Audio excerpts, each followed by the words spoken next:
Hello, Taylor from Compass here, and I'm going to quickly show you how to use a contact form on Squarespace or just a form in general.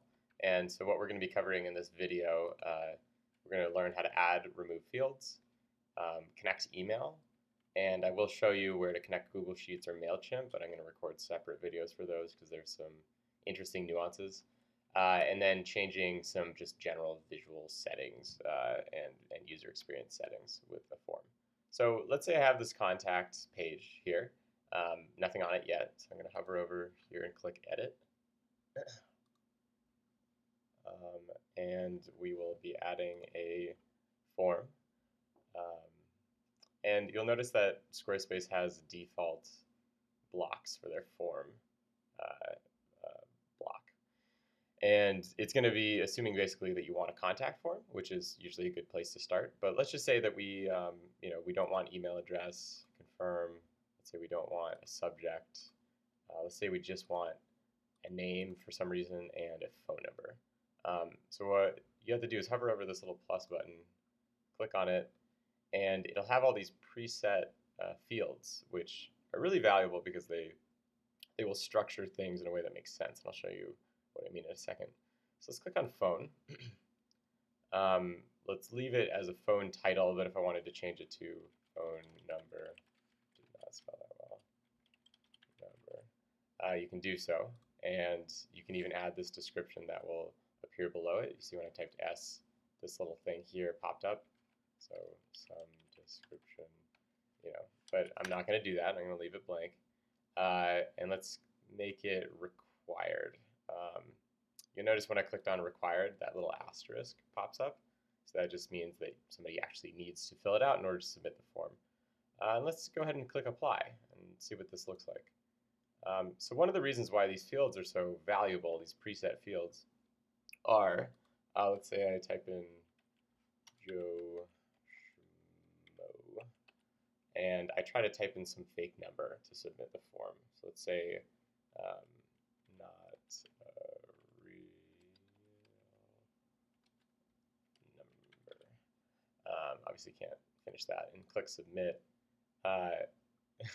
So it'll inform the user, hey, this form's encountered a problem. It didn't highlight anything bad up here because I could be named Joe Schmo, but I'm trying to type in a number that doesn't exist, and it's getting mad at me. One clarification: you can type in a total bogus number, and it will actually submit. But so just some nuances in there. And so that's kind of where the fields in and of themselves have a lot of value, is usually they make a ton of sense as far as the default settings of those fields. So back to this contact form, you can edit each and every one of these. You can remove them. You can even move them if you hover over here on this left side and swap them. And the more important thing is what happens when somebody submits this form. Where does it go? And so you can build this gigantic form with a ton of great information in it. Some of it required, some not. And what you have to do is connect something. So right now it's connecting to the default email setting. So it's going to team@hellocompass.com. In fact, if I opened my email right now, which I'll maybe show you guys really fast, it'll give you this Squarespace form submission, new form, Joe Schmo, phone number 777, sent via the Compass test site. So it'll give you this informative message. So if you want to be able to receive these to a different email than the default setting on your account, you just go ahead and click X, change the email to, let's say, taylor@hellocompass.com, and click connect, and poof, it'll go to your new email. I'm going to cover how to connect to Google Drive and to Mailchimp in separate videos. Those require a little bit more nuance to it. And the other thing you can do that is nice is change the way this looks just on a baseline level. So let's say instead of submit, I want to say, YOLO or something stupid like that. It'll change that when I hit save. Say I want the button to be center. Even if I want the button, and by the way, you can always move this thing. You have to hover your mouse over until it gives you that spread shot. So you can move over here. We can move the button to the right. And this post submit message, let's say I wanted to say thanks dude, or thank you so kindly. I'm terrible at spelling, by the way. And if you have somebody who knows some HTML really well, I wouldn't recommend doing much in here. But you can play around with this. This is obviously more advanced, so don't play too much with it. And you can enable this lightbox mode, which I'll actually show you what that means in a second.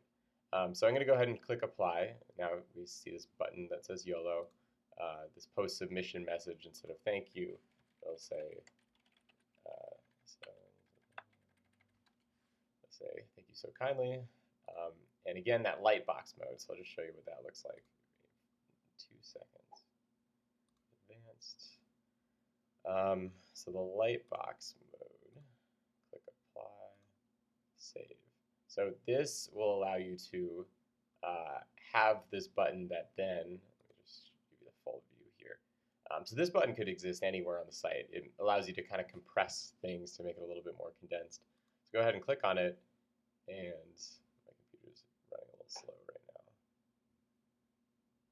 Come on, button. We're going to give it a refresh.